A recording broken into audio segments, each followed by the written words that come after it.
All right, welcome to Witchpolice Radio. I live on the internet, which is where everyone lives, and this is how I'm doing interviews these days. I used to do them in person, which was a little bit more personable, I guess. But I've managed to make the pandemic work for podcasts by doing them over Zoom. So I'm happy to have you on the show. I've listened to music for quite a while now, and it's definitely the type of thing that is not necessarily in my wheelhouse, genre-wise. So I'm looking forward to talking to you about some of the things you're doing, including your new record. And I Well, think the best way to start this off is if you want to just introduce yourself and maybe give a bit of background about what it is that you do musically. sure. Hi. Okay. Hi, Sam. Hi. Hi.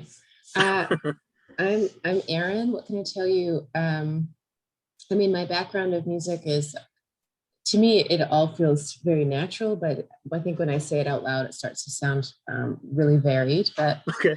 I grew up singing in church, in choirs, voice lessons, Royal Conservatory of Music kind of songs. And then I learned guitar and started singing lots of folk music. So that's there. My parents always listened to the only secular albums that were in the house are like Billy Joel, Okay. just great, and Gordon Lightfoot, ABBA. and lots of some pop music, not a lot really. And then once I took a degree in music at the University of Manitoba, and then I started studying jazz there. But really, if I think about my life in jazz, it really was only in those 4 years that it was intensive studying. Okay. And so I don't know, I get described a lot as like, she sounds folky, but jazz. Yeah, or pop, but jazz. Yeah, for sure. Pop, but jazz, yeah. Yeah. So how do you define what you do then? I mean, clearly you're a jazz artist. That's very strong in what you do. Sure.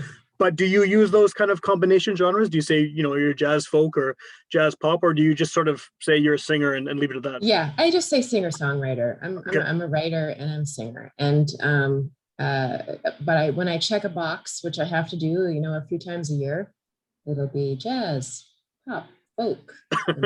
I think that's like the least favorite part of every artist's life, other than writing grants and reporting on them. For sure, yeah. It's checking boxes. What do I call this? But then you have people like me who feel like this intense need to compartmentalize everyone in their head. I know. And when I'm with another artist, I'm like, well, what are you? I do the same thing. I know. Yeah. It's totally fair.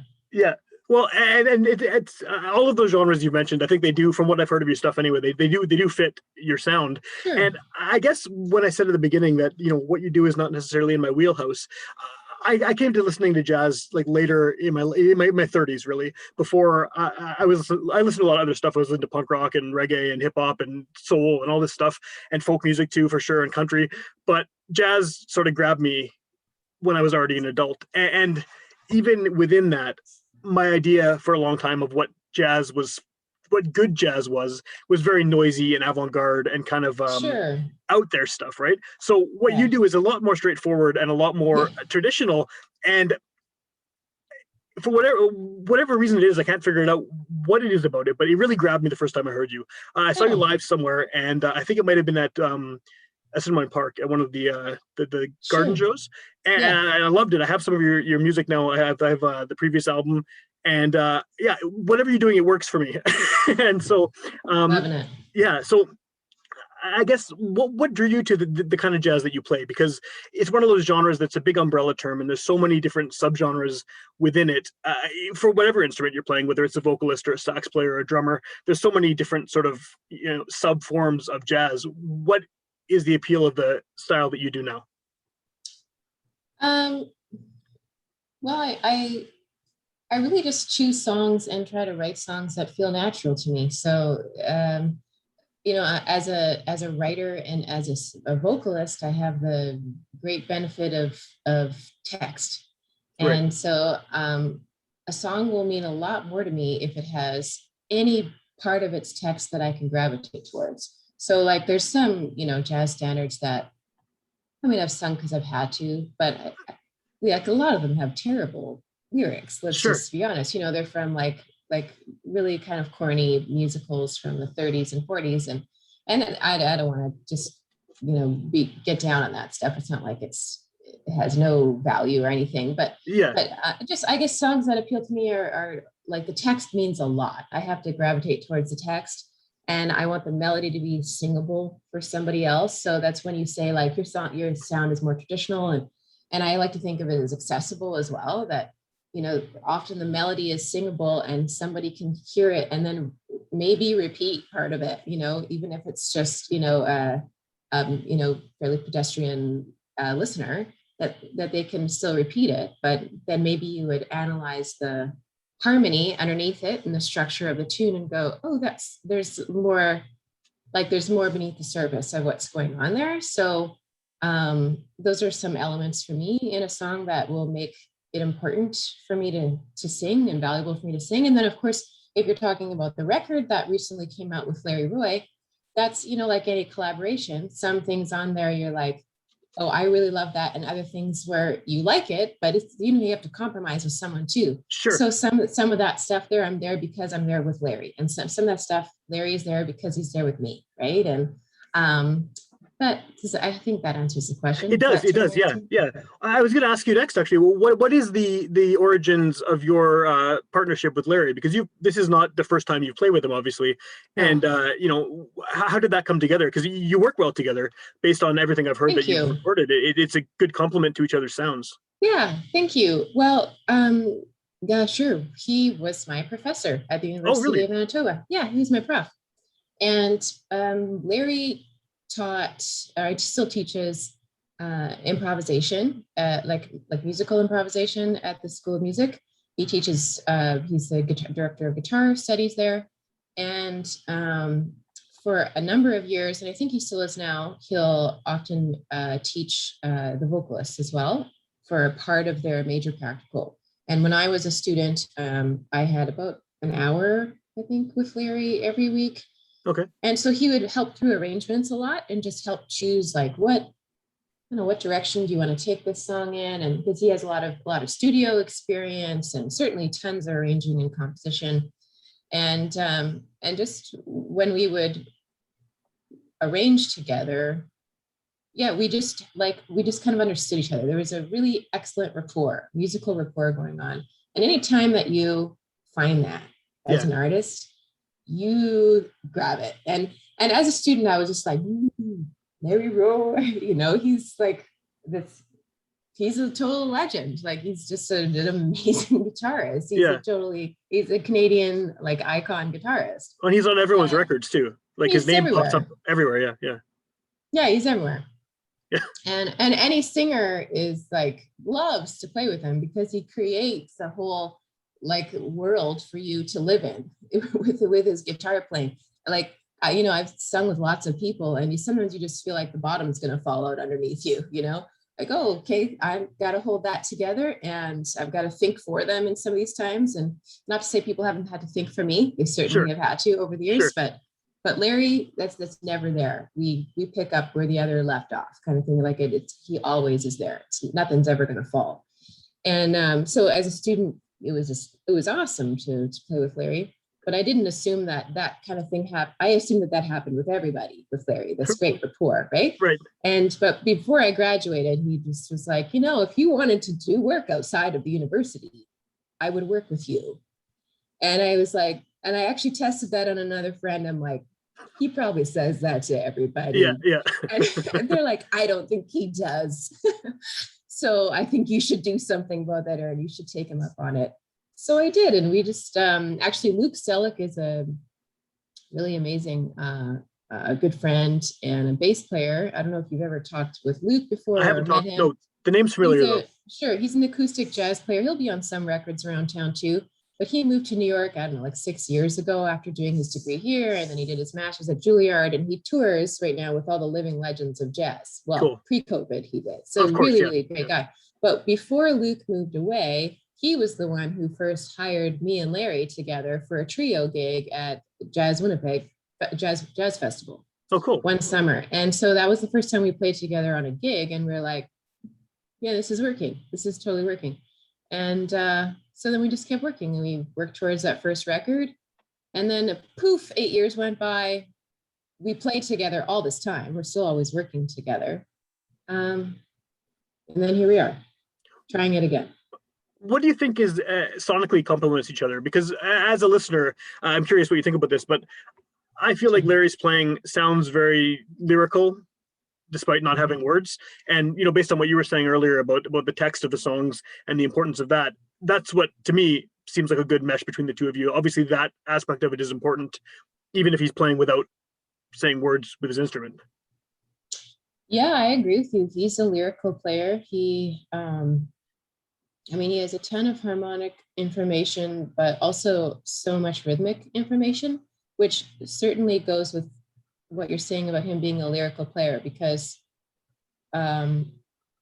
your text, when you speak, it falls in a certain cadence, how you speak it, right? So, and he hears all of the the rhythm of life, forgive that saying, but he hears all those things, and he's studied it for years, and he's just like a constant student. He's always learning, always practicing. He's got reps for everything. And then he translates that into his playing as well. So all those rhythms come out there, and that sounds super lyrical in itself. Just like you can make a drum pattern sound like someone speaking to you. Right? Totally, yeah.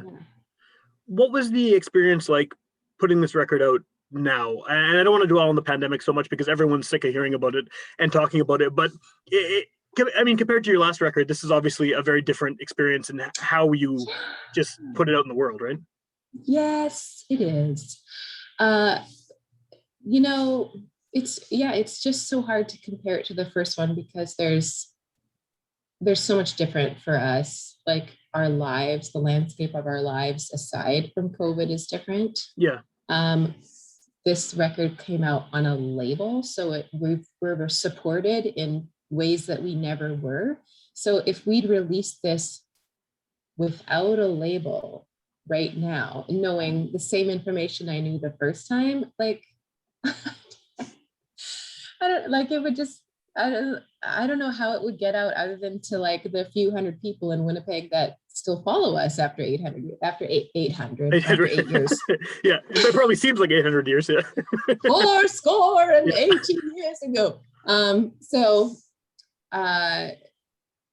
So because of COVID, I'm really thankful for Chronograph Records. They're a little boutique jazz label out of Calgary that's supporting us. I'm thankful for them anyways, but with COVID in the mix, it's like invaluable right now that we have that connection. But it does feel like we just kind of like put it out into the void. And I don't know if any of it will be returned to me. I can't see anyone's faces. I don't know. I don't have a concert to see how somebody reacts to it. It's just like, do you like it? Are you just hitting like because you sort of know me online? Like, I don't know. It feels really, it feels a little strange. And then it also feels like nothing, Sam. It feels like nothing has happened. It's like just another day, another Groundhog Day, put a record out, Groundhog Day. That's all. I'm assuming that the live part of it, being able to play a release show, for example, that's got to be huge in terms of just gauging the response, right? Getting to see people's immediate reaction to it. Yeah, and it might just also be like,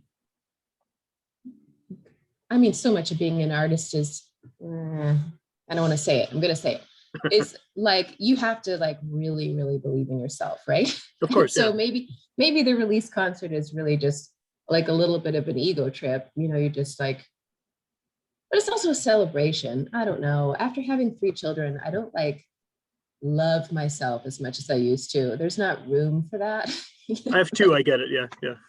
So it's more like for me at this point in my life, it would have been more like just a woohoo celebration than like a way to go, Erin. Like, yay, we made it here. Way to go, team. Yeah, that would have been nice. It would have been nice just to read people's faces. But also, I'm kind of, now that we're like so thick into a pandemic, some things about being in front of people more than they used to make me pretty scared. Yeah, for sure. Sure. Like I'm kind of scared to go out and sing in front of somebody and see all those faces. I'm a pretty sensitive person, so having that sort of hard right turn into being on a stage in front of people after this sort of like very domestic life, which was very domestic before the record and before a pandemic anyways. It's asking a lot. I ask a lot of myself to do that. Yeah. So there's a little bit of relief that I'm just like hiding.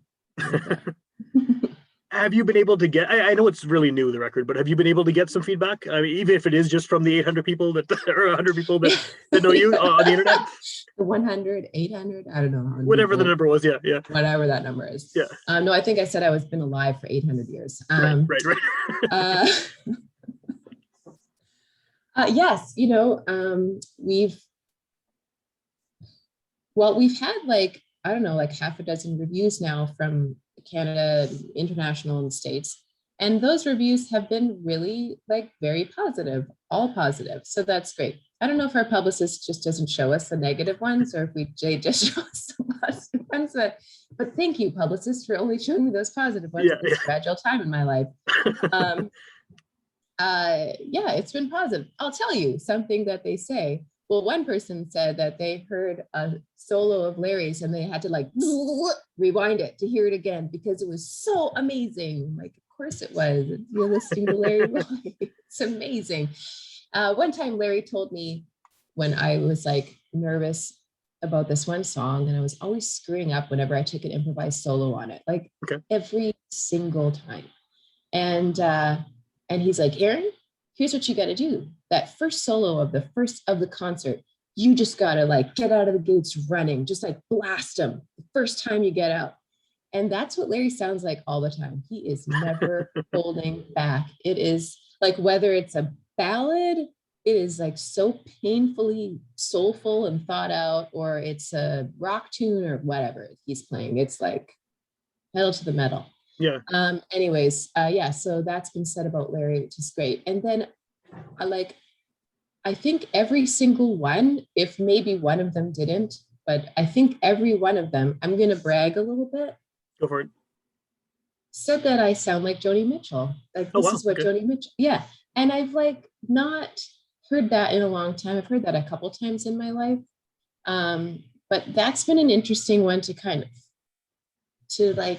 yay. Yeah. And why? I haven't even thought of that, but like, do you think it might be the folk and jazz coming together because she has such a history of combining those styles? Yes, yeah, that's exactly. That's some of what they said is that the styles are just kind of like intertwined, so it reminds me of that. And I guess I'm Canadian, so that's something else Joni and I have in common. Yeah. And so that's been a really nice one. And I've been learning to sing, to mimic exactly what she does on a few songs. Like, I've been transcribing Joni melodies, not just learning her songs, but transcribing how she sings it for a few years. And it didn't even like cross my mind that it would come out, but I guess it's coming out, and that's nice to hear because it just means that my studying is not for nothing. I didn't even think that would be something that would be said. Like, it was just like, but it just to tell all you folks out there who are practicing something, it will come out at some point. But that's the best way for it to come out, right? For it to organically just sort of come out of you rather than trying to force it and trying to say, oh, I'm now going to sound like Joni, right? I never did not even cross my mind. Yeah. And now all this is coming out, and all it's doing for me is affirming my practice habits. Like, yes. Yeah. What have you, again, I keep talking about the pandemic, but it's just so on everyone's mind right now. How has it been for you creatively? Like, have you been able to use this time to actually, as far as songwriting and things like that, or have you been just sort of writing it out? I'd say it's been just sort of the same as before. Okay. Because my life is, while it is different, it's a lot the same. Like, I still, pandemic or not, I still have kids that are awake at, for sure, 6 o'clock in the morning until up to 9 p.m. So that's the same. So I still have to manage my time. I still have to manage my practicing and my writing time. It worked out for me that shortly before the pandemic, in the fall of 2019, I met with a new teacher to me, but an artist I'd been admiring for a number of years. Her name is Luciana Souza. Okay. And I got a grant and I flew to LA and I took 3 days of lessons with her. And she just really reshaped how I'm going to practice and what I'm going to do and the kind of expectations I could have of myself as an artist who's also a mother, what I'm going to do about that. And she's an artist who's a mother. So that was like one of the many reasons that I went to see her specifically. And so just before we were all locked up in our homes, I had created new goals and new patterns for myself and how I'm going to practice. And I feel like while there's ebb and flow, it's been pretty consistent for the last year and a half. Cool. Yeah. Well, I guess that's not a bad situation to be in, and because no one knows when this is going to end, right? So as long as you're still doing something, relatively consistently, if you suddenly get thrust into all of a sudden shows are happening again, at least you won't be, completely rusty or out of practice. Oh no, yeah, I know that I'll be rusty in the way that I interact from a stage, and that I'll still, like my whole life, I've dealt with a bag of nerves. I've always been like that. And it'll probably be worse for the first while, but like technically I'm not worried about that. Yeah. What's the relationship with you and Larry in terms of actually creating the song, the original songs? I mean, I know some of them are covers. There's a lot of original material there too, because they're obviously fleshed out with a full band on the record. You have so many more people involved. How does it go from the idea with the two of you to that? Because I imagine it's very involved. Yeah, it is pretty involved. I wish Larry were here to tell you about that. But Larry and I, from the beginning, what typically happens is I'll have a melody in mind and maybe some text to go with it. And sometimes I come with some harmony as well. Okay. But that's usually where Larry comes in. And then we'll meet in his studio and I'll sing a few bars. And then he'll be like, okay, how about this? Like, oh, I was thinking this. And I'll play something on the piano. And he's like, how about that? And then we just keep going from there. And it's sometimes, some days we get together and do that. And it's like, nothing happened. And other days, everything happened. But when it goes from the two of us, we often in that room, once the song is like really taking life and it's being complete, we'll talk about, oh, this would be great with them. This would be great with that person. This would be great with that person. But then when you hear like, oh, there's a specific bass line here, like if there's one that sounds more written than the rest, which doesn't usually happen with the bass actually in most of these. But if there's horn lines, Larry does that. Okay. If there's arranged horn stuff in the background, he's doing that. And then we talk together about, this would be great to have like Jimmy Green on this part or Steve Wilson here. But Larry really is, for this record, he's the arranger and producer. I give him all of that credit. Yeah. Well, you have a pretty stellar lineup of musicians on this. Just like, I mean, most of them are all over everything in Winnipeg. It seems like they're on everybody's records, but I mean, almost everyone on there, it's someone whose name that I recognize as I've heard this person on 7 or 8 other records. So it's very cool. You have kind of like the all-stars of Winnipeg's jazz community and beyond too, right? Playing on the album. Yeah. Yes. It wasn't really a question. It was a question. No. Yes, I confirm. Yes, I agree. Yeah. So if people are maybe hearing about this record for the first time on this show, what's the best way to find it now? I know it's out there, but again, shows aren't happening. You can't buy it at a concert. What's the best option to get a copy? Right. If you want a physical copy, you can be in touch with myself on social media. It will be at McNally Robinson Booksellers in Winnipeg soon. Also at Creative Audio, hopefully in the next week. I'm now managing my children's remote learning. Oh, okay. Because their school was shut down for 2 weeks. So everything's slowed down for me right now. But yes, it will be there soon. You can also order the physical copy through our label, Chronograph Records. They're in Calgary, shouldn't be too hard to find online, and you can pay with credit card there. But you can find it online. You can listen to it for free on YouTube, Spotify, Amazon. I don't know any of those other places where you listen to music. Yeah. Well, and Bandcamp too. That's where I listen to it. Bandcamp. Yeah. Yes. Cool.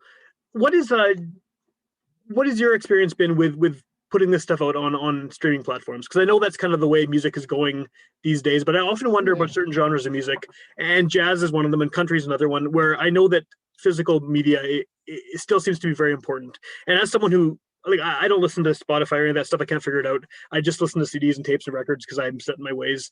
But it definitely seems like certain genres are way more deeply embedded in that sort of streaming format than others. Do you find a decent on those things? What? I don't know how to speak about that because I also Spotify wasn't around when our first record came out. Sure, so and I don't know how to, I really struggle with using that platform. I'm like, why won't you play the one? I don't get it either. I don't get it. I'm like, why doesn't this thing work? So I don't know. Okay. If you ask me in like 6 months, then I might know more. Because right, because you have the experience of Yeah, I'll have the. So I'm sorry, I don't know about that either. Totally cool. That's good. It's good. It's good. Well, I'm gonna have to message you later about getting a physical copy anyway, because like I'm totally in the stuck in the past as far as how I listen to things. What's the best way to find out more about what's going on with you and or Larry in terms of potential future shows if things open up? Yeah, it would for sure just be either on Instagram or Facebook or on my website. Would just be just erinpropp.com. You can find out there. I used to send out a newsletter, and actually, like speaking about genres and how they respond to stuff, honestly, like jazz fans still, or at least my fans still used to love my newsletter when I sent it out. A big response to that. And I agree. They also love physical copies. And that was way more important. One person told me this last week that the liner notes to our first record were worn thin. So really? I love hearing that. But the packaging on that record is great though. Like it's a really, really nice looking record. Like it's, Yeah. It is a really nice looking record. It costs a lot to do that. I believe it. I believe it with the gold embossed stuff and everything on it. Yeah. I didn't know. I just didn't know. But that's kind of indicative of maybe the difference between the type of fans, right? I mean, someone who wants to actually sit down and experience the whole thing with the liner notes, with a really well done cover like that and everything, they're maybe not the same person who's okay with just putting something on shuffle on Spotify and not really getting that. So I don't know. I'm more in the sitting down with liner notes camp, but I realize that I'm a dinosaur in that regard. No, I don't think so. I think your kind is coming back. I hope so. I think that your kind is. And I can't remember what I was going to say, but it is nice to sit there with liner notes. Anyways, I still like that, and I search for them online. I'm always looking for. I'm a text person, so I'm always looking for the text of people's songs, and I really hate like the Google lyrics because there are so many mistakes. Sam, so many mistakes, and some of them are way off too. Like just they're completely way off. And words just they matter. Words matter. Yeah.